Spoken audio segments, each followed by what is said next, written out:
Maria ng Betania ay ang bunso sa tatlong magkakapatid na mula sa Betania na lubos na minamahal ni Kristo. Si Maria ay nakilala sa dalawang tagpo na nagbigay sa kanya ng ibang perspektibo. Una, siya ay naupo sa paanan ni Jesus habang nakikinig sa kanyang mga aral, at ang pangalawa ay nangbuhusan niya ng mamahaling pabango ang mga paa at ulo ni Kristo bilang paghahanda sa kamatayan ng Panginoon. Si Maria ng Betania ay kinikilala bilang patron ng mga kontemplatibong orden dahil sa kanyang pakikinig kay Jesus.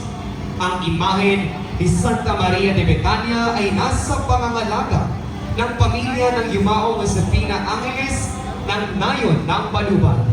Santa Maria de Betania, Ipanalangin mo kami.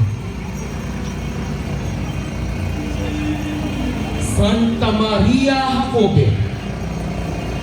Si Santa Maria Jacobe ay nanirahan sa Capernaum na malapit sa Panginoong Kristo.